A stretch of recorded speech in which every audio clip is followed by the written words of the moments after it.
सच्ची कहानियाँ सुनाने के सिलसिले को आगे बढ़ाते हुए आज जो कहानी मैं आपके लिए लेकर आया हूँ, ये कहानी पिछले करीब 77 सालों से 77 ईयर्स से एक अनसुलझा रहस्य है। और जानते हैं किस वजह से? सिर्फ इस वजह से कि इस अपराध के दौरान गायब हुआ एक छोटा सा लाल जूता नहीं मिला। अगर वो लाल जूता मिल जाता तो शायद ये अपराध की जो कहानी है इसका आखिरी सिरा मिल जाता। ये कहानी शुरू होती है यॉर्कशायर से। यॉर्कशायर में 21 सितंबर 1946 का दिन, 1946, और एक छोटी सी बच्ची जिसका नाम था नूरमा डेल, जो उस वक्त सिर्फ 4 साल की थी, अपने घर के बाहर खेल रही थी। खेलते खेलते वो बच्ची कहाँ गायब हो गई, फिर क्यों नहीं मिली, और क्या है उस गायब लाल जूते का रहस्य, ये मैं आपको कुछ बताने वाला हूँ। लेकिन उससे पहले मैं आपसे एक और बात शेयर करना चाहता हूँ कि इस दुनिया में बहुत से क्राइम होते हैं। जब भी कोई अपराध होता है हम अपराधी की तलाश में जुट जाते हैं। हमारी जांच एजेंसीज बहुत कुछ सुराग ढूंढ निकालती हैं। आज तो टेक्नोलॉजी इतनी एडवांस हो गई है कि बहुत कुछ पता चल जाता है। लेकिन फिर भी कई किस्से ऐसे हैं जहां अपराधी का कोई सुराग नहीं मिल पाता। कई बार अपराधी को बचाया जाता है, कई बार सबूत नहीं मिलते, कई बार सबूत मिलते भी हैं तो उनकी पुष्टि नहीं हो पाती।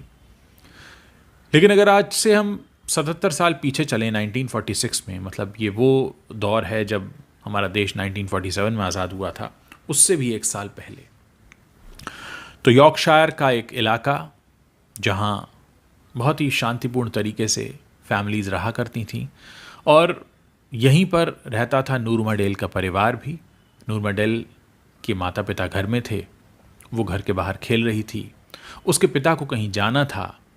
उसके पिता कहीं जाएं उससे पहले उनकी माँ बाहर जाती है अंगूर लेने के लिए। वो अंगूर लेकर वापस आ जाती है। दोपहर के 2:30 बजे के आसपास का वक्त है। फिर उसके पिता निकल जाते हैं, थोड़ी देर बाद उनको कहीं जाना था। बच्ची बाहर खेल रही है, माँ घर के अंदर है। 1-2 बार बच्ची को बुलाते हैं, जैसे होता है बच्चे बाहर खेल रहे हैं। बच्ची आने में आनाकानी करती है। फिर एक बार आती भी है, कुछ बन मांगती है खाने के लिए। सब बच्चे अक्सर खाने के लिए मांगते हैं खेलते खेलते।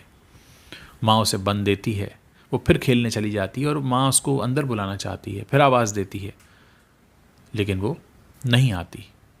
माँ को लगता है कि शायद खेल रही होगी। कुछ ही मिनट बीते होंगे कि माँ बाहर जाकर देखती है, यानी 2:30 बजे बच्ची को देखा गया, 2:45 के आसपास वो घर में अंदर आई होगी। 3 बजे तक जब वो नहीं आती है तो उसको उसकी माँ ढूंढती है, बाहर जाकर आवाज़ लगाती है, नूरमा नूरमा।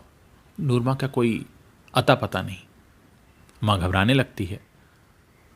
3:30 बजते बजते तो सूचना दे दी जाती है पुलिस को कि भाई बच्ची गायब हो गई है, और पुलिस भी बच्ची को ढूंढने में लग जाती है। लेकिन बच्ची का कोई अता पता नहीं। सब हैरान। घर के बाहर खेल रही थी, बहुत से पड़ोसियों से देखा खेलते हुए, कोई आया नहीं, कोई गया नहीं। अचानक ऐसा क्या हो गया? अब माता पिता की चिंता बढ़ती है, पुलिस खोज कर रही है, लेकिन कुछ भी पता नहीं चलता। और वो रात बीत जाती है। अगला दिन आ जाता है। अगला दिन शुरू होता है। पूरे आस पड़ोस में हड़कंप है कि बच्ची गायब हो गई, बच्ची गायब हो गई, कहाँ चली गई।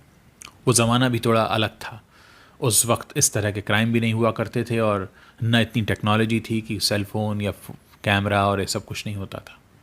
फिर भी अब 10:15 बजे का वक्त होता है सुबह। उस वक्त एक माइकल डफी नाम का एक बच्चा छोटा, वो बेतहाशा दौड़ता हुआ आता है और शोर मचाता है कि वहाँ किसी की बॉडी पड़ी है। अब वहाँ कहाँ? यानी जहाँ से बच्ची गायब हुई थी उससे सिर्फ 60 गज की दूरी पर। सब लोग उधर भागते हैं और देखकर हैरान रह जाते हैं कि वहाँ असल में नूरमा डेल, वो जो बच्ची है, उसकी लाश पड़ी है। किसी ने उसे मार दिया है। लेकिन उसने जो कपड़े पहने हुए हैं वो ठीक ठाक हैं। पैर में, लेफ्ट पैर में जूता है लाल रंग का, लेकिन राइट पैर में जूता नहीं है। अब ये जूता कहाँ गया? किसने उसे मारा? घर से सिर्फ 60 गज की दूरी पर। उसे तो कल पूरा दिन लोग ढूंढ रहे थे, सारे पड़ोसी ढूंढ रहे थे, पुलिस ढूंढ रही थी। फिर बातचीत शुरू होती है, पूछताछ शुरू होती है, पुलिस आती है, पता किया जाता है भाई ये किसका घर है। तो जिन जनाब का घर होता है बाहर निकल कर आते हैं, कहते हैं हाँ जी मेरा घर है, बताइए। कि आपके घर के बाहर तो ये बॉडी मिली है, वो खुद हैरान रह जाते हैं। वो कहते हैं कि मैंने तो शाम को करीब 5:30 बजे के आसपास ये लॉरी खड़ी की थी यहाँ पर, तब तो यहाँ कोई लाश नहीं थी, और उसके बाद से तो मैं कभी गया नहीं। यानी बच्ची की लाश को 5:30 बजे के बाद वहाँ पर रखा गया, या वहाँ पर 5:30 बजे के बाद मारा गया। यानी 5:30 बजे जब वो अपनी लॉरी को वहाँ पार्क करते हैं अपने घर के बाहर, वो भी पड़ोसी हैं नूरमा डेल के, 60 गज दूरी कितनी होती है। पुलिस और पूछताछ शुरू करती है, कौन कहाँ गया था, पड़ोस में कितने लोग रहते हैं, किसका क्या टाइम टेबल है, कौन कितने बजे कहाँ गया। एक दो पड़ोसियों ने बताया भी कि हाँ हमने तो देखा था बच्ची को खेलते हुए, 2:30 बजे खेल रही थी। किसी ने कहा 2:45 बजे तो हमने उसके पिता को बाहर जाते देखा। तो टाइम सारा मैच हो रहा था कि 2:30 से 3 बजे के बीच हुआ है, और बच्ची वहाँ खेल रही थी, लोगों ने देखा भी। अब पूछताछ का सिलसिला शुरू होता है,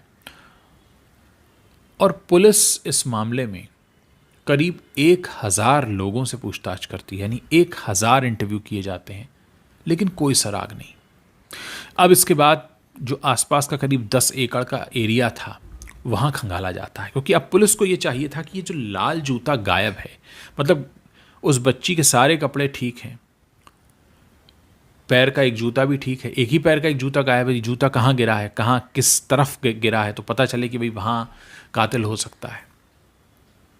इस बीच पोस्टमार्टम रिपोर्ट भी आ जाती है और आता है कि गला घोटकर उसको मारा गया है।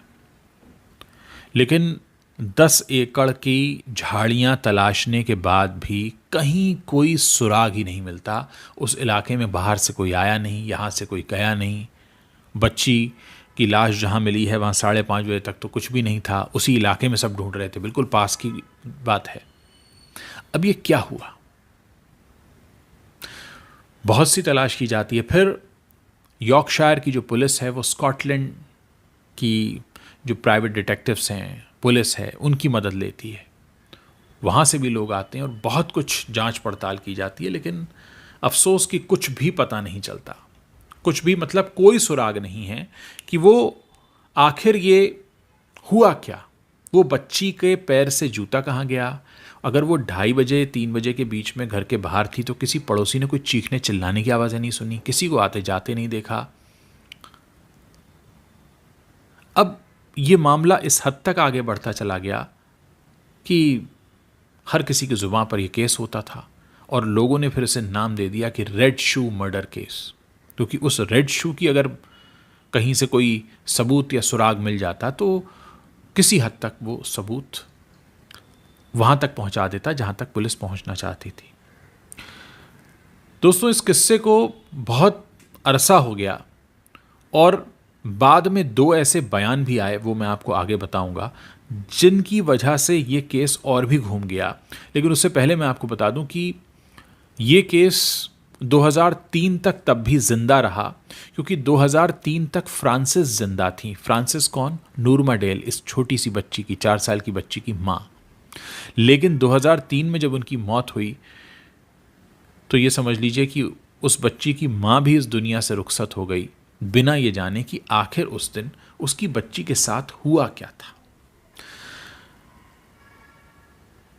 उनकी मौत हो उससे पहले 2 बयान सामने आए थे, और ये दोनों बयान पड़ोस में ही रहने वाले नूरमा डेल के कजिन्स के थे।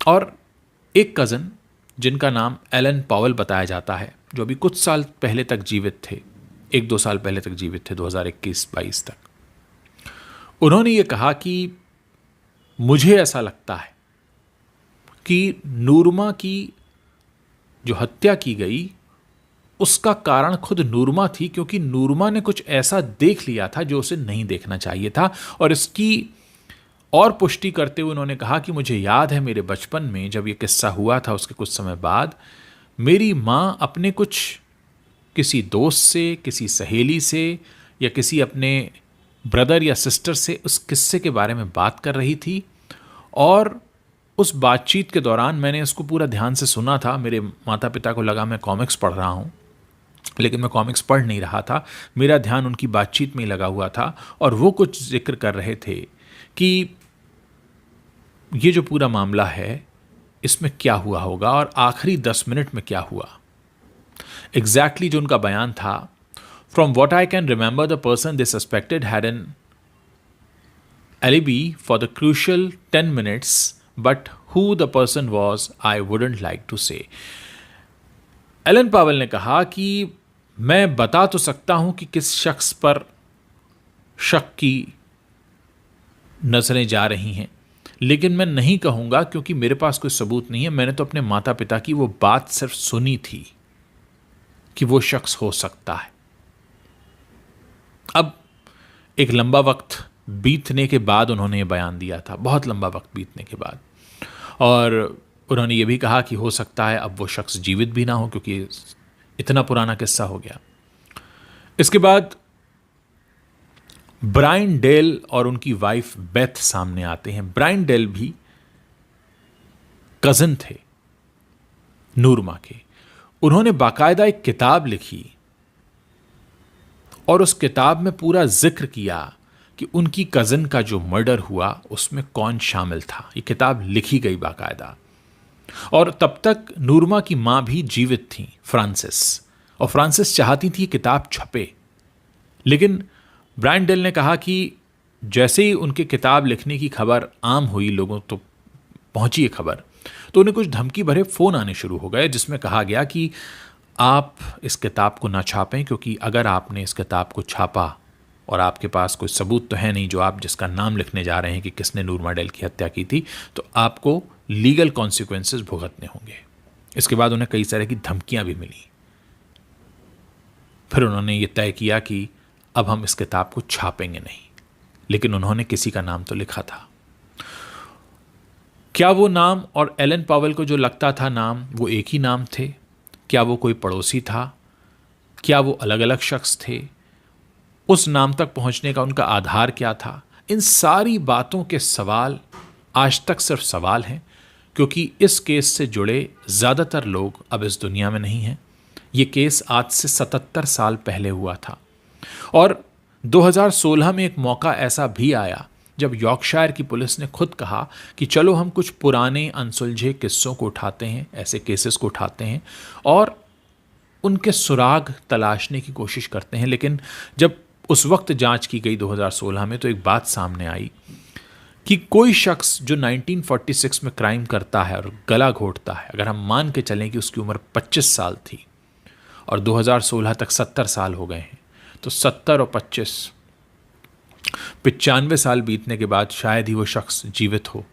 अगर हम माने कि वो 30 का था तो 100 साल का होगा, 35 का मान लें तो 105 साल का होगा, और कोई सबूत और सुराग नहीं है, कोई कारण नहीं है जिसकी वजह से हम पकड़कर इसको आगे बढ़ सकें।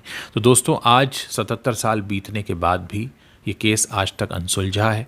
कोई नहीं जानता कि सितंबर की उस दोपहर नूरमा डेल के पैर का जूता कहाँ गया।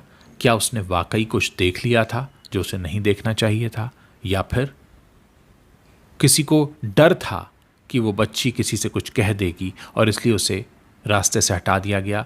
साथ ही एक बात और भी अब तक साफ नहीं हो पाई है कि 3 बजे गायब हुई बच्ची जहाँ पर मिलती है वहाँ 5:30 बजे एक लॉरी खड़ी की जाती है, तो क्या 3 से 5:30 के बीच मर्डर हुआ था, या मर्डर 5:30 बजे के बाद हुआ, या मर्डर कहीं और हुआ था और उसको लाश को वहाँ रखा गया? लाश को वहीं क्यों रखा गया? उसके घर से 60 गज दूर पर ही क्यों रखा गया? अगर किसी पड़ोसी ने इस वारदात को अंजाम दिया था तो लाश कहीं जंगल में कहीं दूर भी मिल सकती थी। और कौन था जो इतने सारे लोगों से नज़रें बचाकर इस काम को अंजाम दे गया और इस हद तक अंजाम दे गया कि आज इतने साल बीत जाने के बाद भी उसका कोई सुराग नहीं है।